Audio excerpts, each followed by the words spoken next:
بسم الله الرحمن الرحيم نحمده ونصلي ونسلم على رسوله الكريم أما بعد عن ابن عباس رضي الله تعالى عنهما قال إذا ظهر الغلول في قوم ما ظهر الغلول في قوم إلا ألقى الله في قلوبهم الرعب۔ سیدنا عبداللہ بن عباس رضی اللہ تعالی عنہما سے مروی ہے، فرماتے ہیں کہ جب بھی کسی قوم میں خیانت ظاہر ہوتی ہے تو اللہ ان کے دلوں میں رعب ڈال دیتے ہیں۔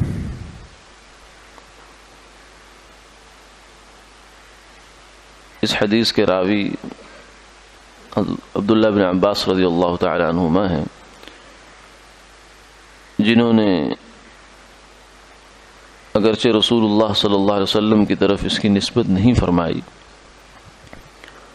لیکن اندازہ یہ ہوتا ہے کہ ایسی بات انسان اپنی سوچ فکر سے نہیں کرتا، بلکہ یہ رسول اللہ صلی اللہ علیہ وسلم سے سنی ہوگی۔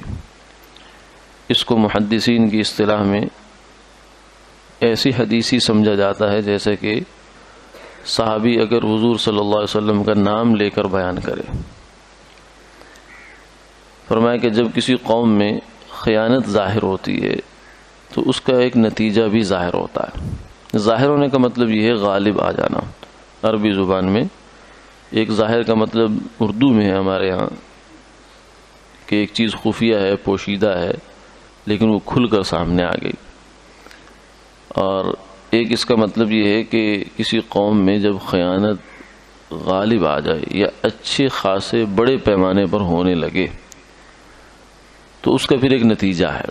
جیسے اللہ تعالیٰ نے دنیا میں بہت سی چیزوں کے اندر بہت سی خاصیات رکھ دی ہیں کہ فلاں جڑی بوٹی ہے اس کو کھاؤ تو اس کا نتیجہ یہ نکلتا ہے، حالانکہ اس بوٹی میں اور اس نتیجے میں آپس میں اگر آپ ویسے دیکھیں تو کوئی جوڑ نہیں ہوتا، لیکن بار بار تجربے سے اندازہ ہوتا ہے کہ یہ چیز اس کام کے لیے مفید ہے، یہ چیز انسان کھائے گا تو یہ فائدہ اس کو ہوگا۔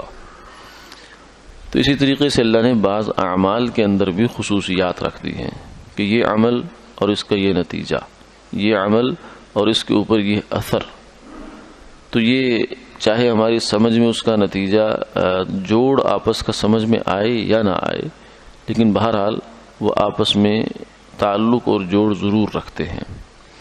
تو یہاں فرما دیا کہ خیانت کیا ہے؟ غلول کہتے ہیں مال غنیمت جب جمع ہوتا تھا، جہاد کرتے تھے اسلامی لشکر، تو کفار کا مال ان کے ہاتھ قبضے میں آتا تھا، تو اس مال کو وہ پھر تقسیم ہو جاتا تھا، اس کا خاص طریقہ تھا، 5واں حصہ اس کا الگ ہوتا تھا، پھر 4 حصے مجاہدین میں تقسیم ہو جایا کرتے تھے۔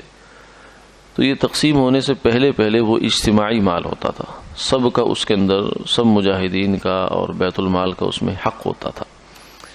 تو اس دوران اگر کوئی بندہ اس میں سے خیانت کر لیتا تھا، کوئی چیز نکال لیتا تھا، اٹھا لیتا تھا، تو اسے کہتے تھے غلول۔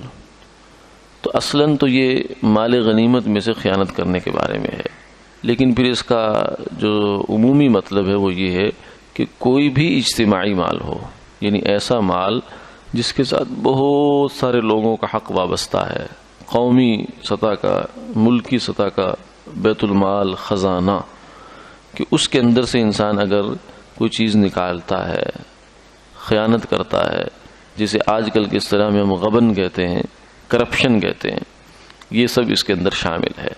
فرمایا کہ جب کسی قوم میں یہ صفت آ جائے تو اس کا پھر ایک نتیجہ ہے، اور وہ آ کر رہے گا۔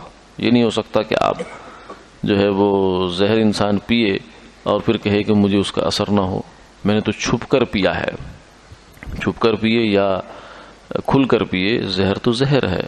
یہ تو نہیں کہ چھپ کر پینے سے زہر جو ہے وہ اثر نہیں کرے گا، زہر اپنا کام دکھائے گا۔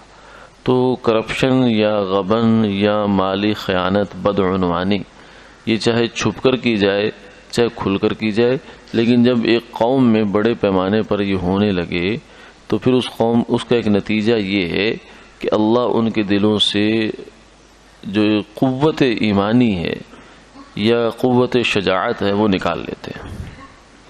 وہ لوگ بزدل ہو جاتے ہیں، یعنی سب کچھ ہونے کے باوجود ان کے پاس کچھ نہیں ہوتا. کہتے ہیں نا کہ فلاں بڑا جو ہے اس کے پاس بندوق تو تھی، تلوار بھی تھی، لیکن اس کی ٹانگیں کانپ رہی تھی. تو تلوار تو صرف ہاتھ سے تھوڑی چلتی ہے، یا بندوق صرف ہاتھ سے نہیں چلتی بلکہ دل سے چلتی ہے، جگر سے چلتی ہے، طاقت سے چلتی ہے. جس انسان کی قوت ارادی اور قوت ایمانی مضبوط ہے وہ اس سے کہیں زیادہ طاقتور ہے، جس کے پاس اسباب تو پورا ہے مگر اس کے اندر قوت ارادی نہیں، قوت ایمانی نہیں ہے. تاریخ میں یہ منظر دیکھا ہے. صحابہ کرام رضوان اللہ علیہ مجمعین جب گئے ہیں کیسر و کسریٰ کے مقابلے میں تو ان کے پاس ساز و اسباب زیادہ تھا، لیکن اس کے باوجود ان کے فوجی میدان جنگ سے بھاگ رہے تھے. اور صحابہ کرام جن کے پاس تلواریں بھی ڈھنگ کی نہیں ہیں، کپڑے بھی نہیں ہیں، زرہ بھی نہیں ہے، تو وہ لوگ جو ہیں وہ ان کے اوپر غالب آ رہے تھے. اس کے پیچھے کہانی صرف یہی تھی کہ ان کے اندر ایمان تھا، دیانت تھی، تقوی تھا، خدا کا خوف تھا، جس کی وجہ سے اللہ نے ان کو قوت عطا فرمائی. ایمان کی قوت تھی اور ان کی تقوی کی قوت تھی. تو جب کسی قوم سے یہ چیز نکل جاتی ہے پھر اللہ ان کے وہ گاجر مولی کی طرح ہو جاتی ہے، دشمن پھر ان کو قبضہ کر لیتا ہے. تو اس کا علاج یہ نہیں ہے کہ ہم اسباب و وسائل زیادہ سے زیادہ کرتے جائیں، نہیں. اصل مسئلہ یہ ہے کہ ہمیں جڑوں کو پکڑنا چاہیے کہ خیانت، بددیانتی یہ نہیں ہونی چاہیے. اس کے اوپر رشوت اسی کے اندر شامل ہے.